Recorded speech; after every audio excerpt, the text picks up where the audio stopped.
कोल्हापुरातील शाहू स्टेडियम मैदानात पालकमंत्री प्रकाश आंबेडकर यांच्या हस्ते ध्वजवंदन, JBS आजाराबाबत काळजी घेण्याचं आवाहन. कोल्हापुरातील शाहू स्टेडियम मैदानात 76वा प्रजासत्ताक दिन सोहळा पार पडला आणि यावेळी कोल्हापूर जिल्ह्याचे पालकमंत्री प्रकाश आंबेडकर यांच्या हस्ते ध्वजारोहण करण्यात आलं आणि त्यानंतर पोलीस प्रशासन, शालेय विद्यार्थी, सेवाभावी संस्थांच्या वतीनं अप्रतिम संचलन करण्यात आलं. या प्रजासत्ताक दिनाच्या निमित्ताने पालकमंत्र्यांनी सगळ्यांना शुभेच्छा दिल्या. तसेच GBS पेशंटची संख्या पुण्यात वाढलेली आहे, त्यात दूषित पाणी हा एक भाग असल्याचं देखील काल समोर आलेलं आहे. आरोग्य विभागाच्या वतीनं आवश्यक उपाययोजना करण्याबद्दलच्या सूचना देण्यात आल्या आहेत.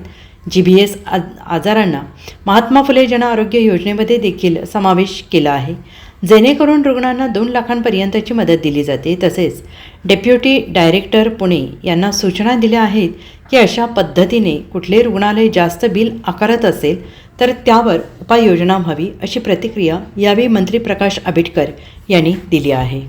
आजच्या दिवशी 26 जानेवारी आणि प्रजासत्ताक दिन या निमित्तानं निश्चितपणानं लोकशाहीचं राज्य आलं आणि आपल्या सर्वांना स्वातंत्र्याबरोबर लोकशाही सुद्धा अस्तित्वात आली आणि त्याचा उत्सव आजच्या दिवशी आपण सगळेजण अतिशय उत्साहामध्ये साजरा करतोय. या उत्सवामध्ये आणि अत्यंत उत्साहामध्ये मी तमाम सगळ्या भारतवासियांना, विशेषतः कोल्हापूर जिल्ह्यातील सर्व नागरिकांना प्रजासत्ताक दिनाच्या खूप खूप शुभेच्छा देतो. GBSचा पेशंटची संख्या पुण्यामध्ये जी वाढलेली आहे त्याच्यामध्ये थोडं पाण्याचा इन्फेक्शन हा सुद्धा भाग, काल सुद्धा एक टीम जिथे निष्कर्षाप्रत आली.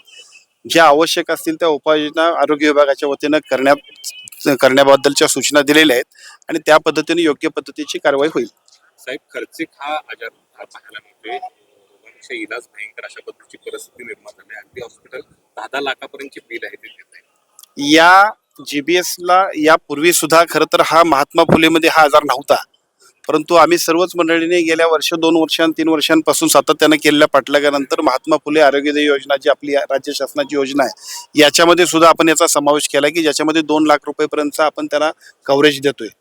या उपरही या विषयामध्ये डेप्युटी डायरेक्टर पुणे यांना आपण सूचना दिलेल्या आहेत की अशा पद्धतीचं अनावश्यक जर बिल कुठलं हॉस्पिटल घेत असेल तर त्याच्यावरती सुद्धा योग्य ती उपाययोजना करण्याबद्दलच्या सूचना दिलेल्या आहेत. हा खरं तर संसर्गजन्य आजार नाही आहे.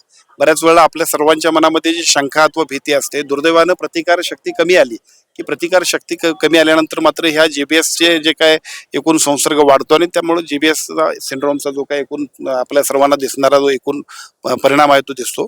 पण माझी विनंती इतकीच आहे की या आजाराची वस्तुस्थिती इतकीच आहे की प्रतिकारशक्ती कमी झाल्यानंतर हा आजार होतो. हा कुठे एखाद्या विशिष्ट भागात होतो अशातला भाग नाही. दुर्दैवानं पाण्याचं प्रदूषित पाणी असेल, अन्य कुठली गोष्ट असेल त्याच्यामुळे सुद्धा प्रतिकारशक्तीची कमी होते, त्याचा तो परिणाम आहे.